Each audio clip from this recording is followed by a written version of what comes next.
Australia. Professor Aspen, who is This head is of the my Faculty of Education at fifth King's visit College in entirely. London, is in So you can Australia tell to how write a book about the guy said, ethics "No, in no, education with 400 Newcastle or no University's flight." Professor of So at that point Education, he turned Ron his Laura. pockets out, went and Professor out and pawned Aspen his believes watch, that sold many his ethics tights. of business, such In as our liberty, equality approach to and moral consideration education. for other people, And it's are something that prevalent, I, and at that any these rate, values already should be see taught in as being man and schools. said, these are the kind of principles that we are seeking to bring about in our new work.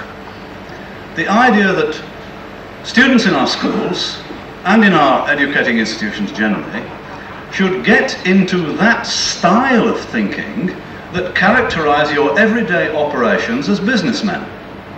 That you realize you can't, except at considerable risk, attempt to pull a fast one.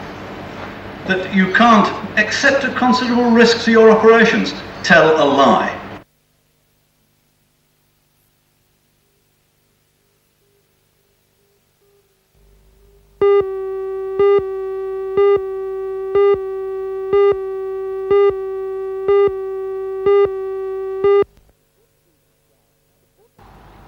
The Port Stephens Shire Council has promoted salamander as the possible dream. What the advertising hasn't told you is that salamander is built around a swamp.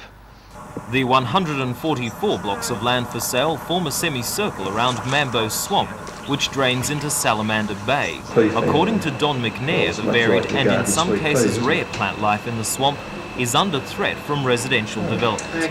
Mr. McNair is an amateur botanist who has spent the last 18 years studying the plant life in Port Stephens and has been awarded a scholarship by the university. He says many species of flora on the Tomaree Peninsula have already disappeared because of man. Mr. McNair believes salamander will cause further ecological problems because of bad planning, bushfires, poor drainage and pollution. Well, firstly, the pollution, I feel, is one of the greatest problems we're faced with. There's no argument about this. Sewage is one, drainage and detergents, lawn feed, anything like that related to gardens. Now, where does all of the toxic bug getters and things go to? They'll go straight down the drain, straight out the street. What do we do with that? The Port Stephens Shire clerk, John Walsh, defends the development, saying a local environment plan was carried out and approved without objection. Criticism of the salamander development has come from yet another quarter. Nelson Bay real estate agent John Reid says it is the worst subdivision he has seen in his 33 years in the industry. Mr. Reid showed me several blocks of land, some of them apparently sold, which are partly underwater. Nearby, the clearing for the Salamander Commercial Centre appears to have suffered erosion. Mr. Reid says the problems have been caused by the high water table associated with the swamp. The council says it will build a drainage channel to solve the problem, but Mr. Reid says every time a house is built, the water table will rise. What's happened is the water table here is very, very high, and with the filling that the council have done, they will increase the water table. It is a natural basin right through here. It is not only an economical disaster, it is an ecological disaster.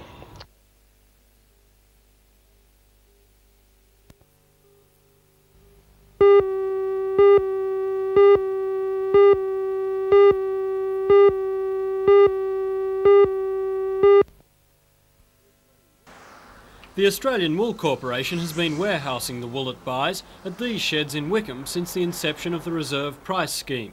But now the corporation has decided not to renew their lease on the sheds when it runs out in August next year. Instead, it will warehouse wool stocks in Sydney. A move that Bill Freeman, the chairman of the Newcastle Wool Trade Committee, believes will have little effect on the multi-million-dollar local wool industry. We were aware that this was going to happen at some stage. I don't believe that it's going to be a dramatic impact on the industry as a whole. The corporation operate on a part-time basis to some degree. Their intervention buying could be quite high in some sales, low in others. And of course their quantities vary dramatically. I don't believe it's going to have a very big impact, but nevertheless the loss of some jobs is not good in Newcastle. Today the Wool Corporation defended its decision to shift, saying the move is consistent with a federal government directive from 1981 to phase out 43 wool stores around the country. The corporation also believes the shift will have little effect on the local industry and is adamant it will continue to buy in Newcastle. The corporation's most important role in the wool industry is to establish a reserve price for sales throughout Australia. If the market is slow, then the corporation buys the wool and doesn't keep the reserve price. But at present the market is very strong following the devaluation of the dollar, and the corporation has only been buying small quantities since Christmas. Bill Freeman rejects the suggestion that this could be the start of the phasing out of the local wool industry. He believes that Newcastle plays a vital role in the state's wool network. The brokers in Newcastle are very well established. We have a very good rate pool with our clients. We service the New England and the Northwest, and I feel that while ever we provide service to those growers, that they'll continue to support Newcastle as a selling centre.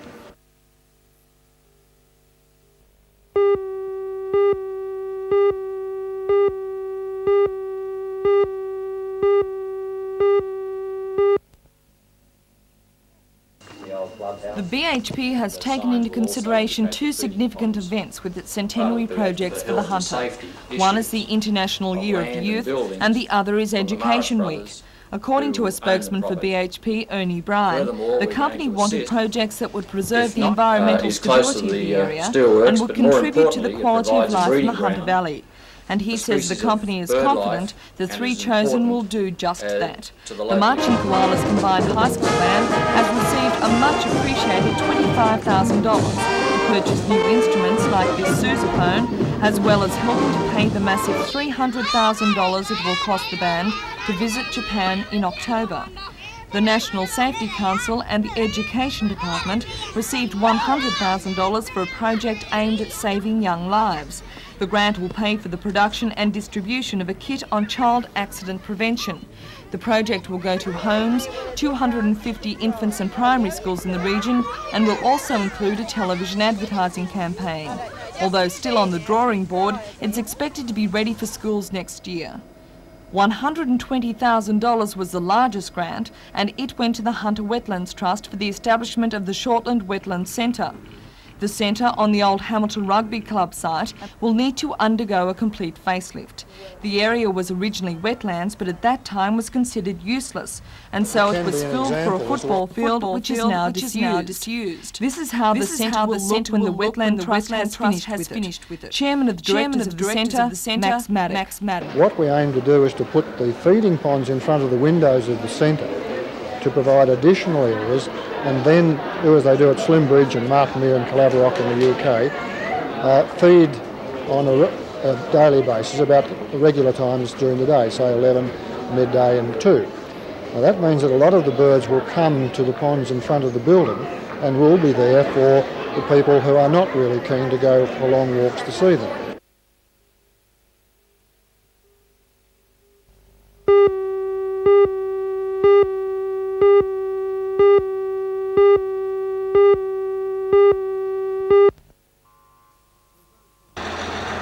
The Zone 25 Pony Club is probably one of the most successful in the state.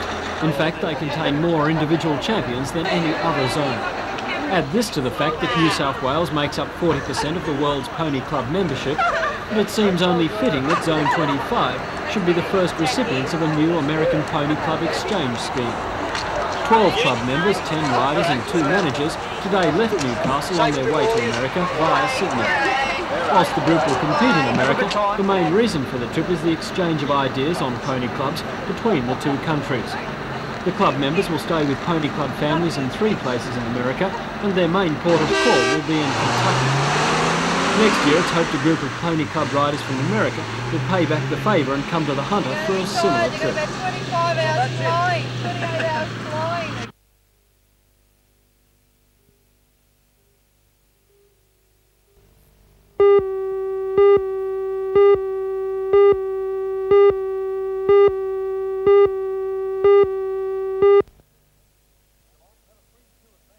Geelong have a 3-2 advantage over the Falcons in NBL matches between the clubs.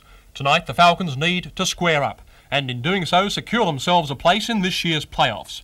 But Geelong is also desperate. It will be their last game and need to beat the Falcons to join them in 6th spot. The Falcons' form going into tonight's vital match is encouraging. Last week the Falcons at home against Nunawading finished the match strongly, although going down 94-88. Captain Ian Rebillard was out with injury, but reserves covered well, giving the Falcons assurance that they have the players on the bench for backup. Rebilliard is back for this weekend's do-or-die encounters, and as the team boarded the plane at Williamtown today, bound for Melbourne, there was an atmosphere of quiet and resolute confidence. It didn't look like a team that had dropped from the top of the ladder to 6th in just 2 months, with 6 losses from 8 games. Coach Dave Ankeny, however, is under no illusion. Well, yes, there's no doubt that we have to win tonight, so there is the pressure there, but we've had pressure over the last few weeks, and it's time to forget about the pressure and get out there and play basketball. It certainly is time to forget about the pressure, but many supporters would have said that you've buckled under pressure in some weeks in the past. Now you're going to have to call on something special, if not the form you showed much earlier in the season. Yes, well, I tried to tell the players that each person has to do their own job and not rely on the other players, and not to think that they have to do it themselves. So I think I'm going to expect the players to have that little bit extra tonight to get this win in. Is there any pressure on the Falcons coming from Novocastrians themselves, your own supporters, if you like? No, not really. I think some people are down on us, but that's up for the 11 of us that are going away. That's for us to forget about. We have a job to do. We've got to worry about the job, not worry about what other people think.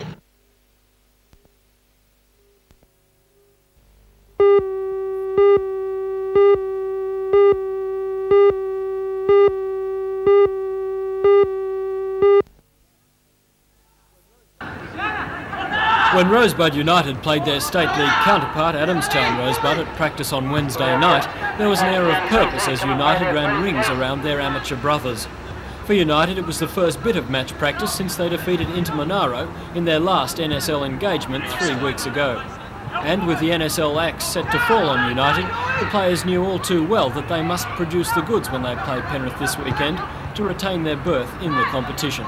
Quite simply, we play for our future at Cook Park, St Mary's on Sunday.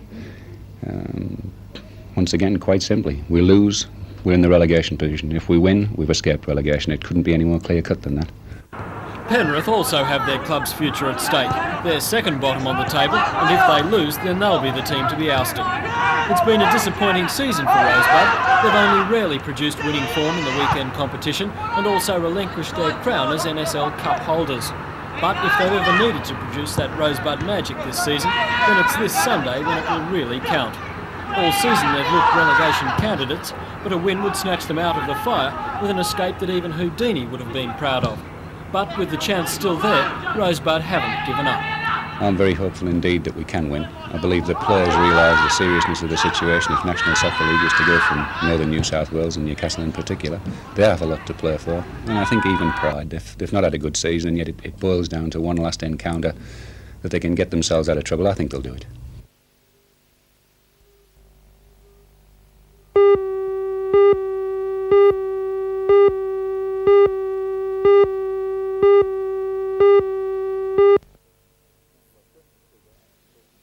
Well, it's definitely bigger, and it's certainly a stronger competition this year. We've brought in Colts, which is under 20s, and veterans over 35s. We've got 8 divisions fighting out tomorrow for places in the final, and they represent different regions, so there's plenty of teams started out in this comp. Yes, it's we go down as far as Lake Illawarra and Wollongong, out through Dubbo, Bathurst, and we go as far north as Grafton.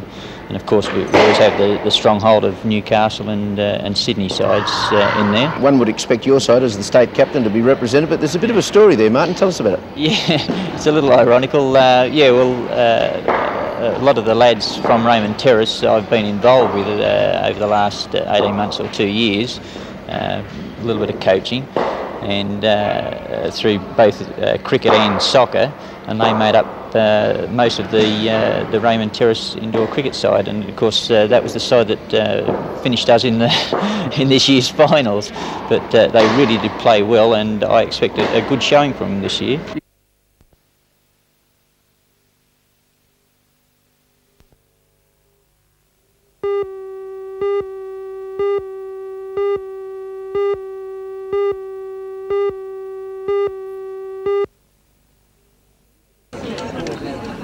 These are the plans for the 40-bed hostel, which will be located on a prime piece of land in Lakes Road, Wallsend.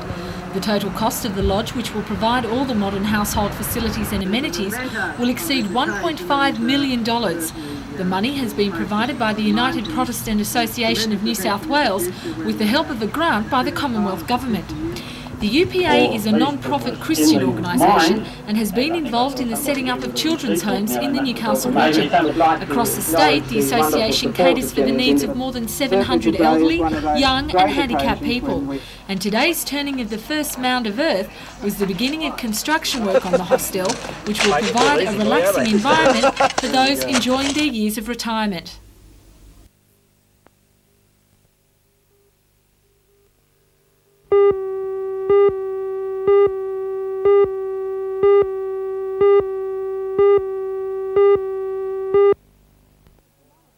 The Cronulla side won after looking certain of defeat when their captain Craig Timms man-catted the Campbelltown skipper Chris Haywood.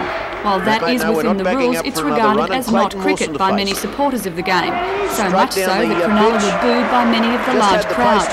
For all that, it was an outstanding final with the skills of the players rated as outstanding. The fielding in particular was at times unbelievable, with the villain of the piece, Craig Timms, creating some sensational run-outs. The tournament was such a success, it's certain to become bigger and better in future years.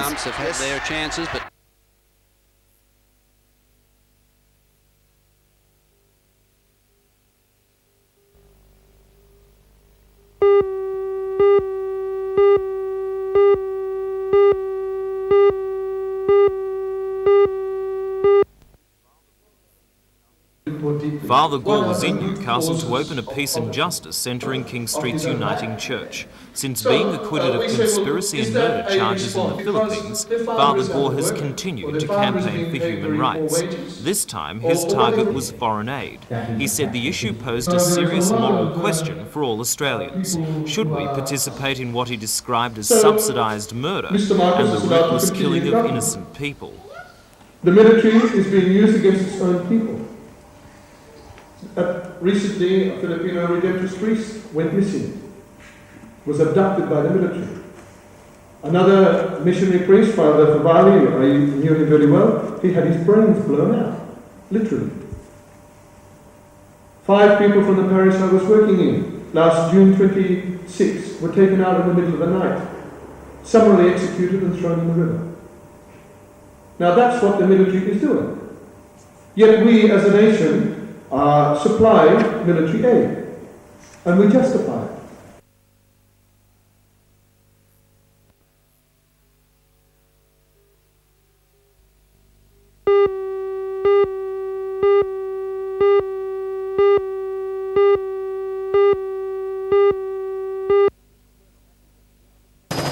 This is where the Mackie went down at 10 o'clock this morning, about 5 kilometres from base headquarters on the Saltash Air Weapons Range. Little could be seen of the wreckage as it was scattered over hundreds of metres of bushland. RAAF personnel on foot and in the air had begun piecing together information for an investigation.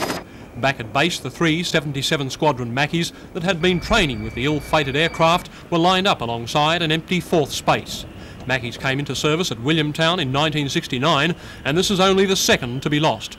21-year-old pilot officer Simon Colcott from Greystanes in Sydney was flying alone in the latest twin-seater Mackie to crash. Group Captain Errol Walker explains. During a 77 Squadron air-to-ground program with 4 Mackies on the range doing air-to-ground gunnery, one of the pilots had a fire and overheat light, had both these lights illuminate as he approached the target, and he confirmed that there was a fire in the aircraft. And soon after he passed over the target, he climbed the aircraft to approximately 1,500 feet and ejected.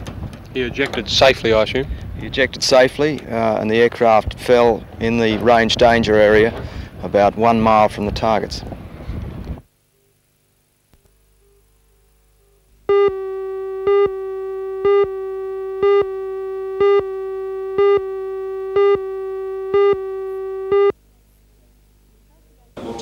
The Association of Councils consists of 13 local government bodies in the Hunter region. It has been recognised by both the state and federal governments, attracting $220,000 under the Regional Community Development Program. While the past 12 months have been spent largely establishing a firm base from which the association could operate, President Ivor Peebles says he now hopes to expand the group. We'll be focusing on consolidating and extending our programs and taking in other councils such as Lake Macquarie and Newcastle City when they're re-elected to join us and to form a very much stronger body than we've had in the past 12 months.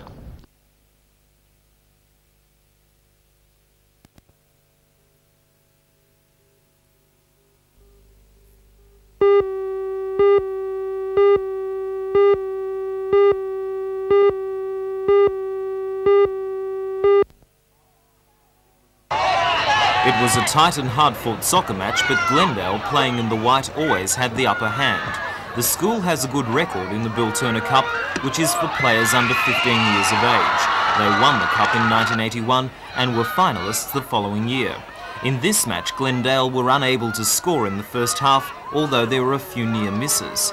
In the second half, the locals found the back of the net 4 times, and although Oxley fought back with 2 goals, it was Glendale's night. Meanwhile, Canberra High beat Belmore Boys from Sydney 3-1 in the other semi-final, meaning Glendale will face Canberra in the final tomorrow night.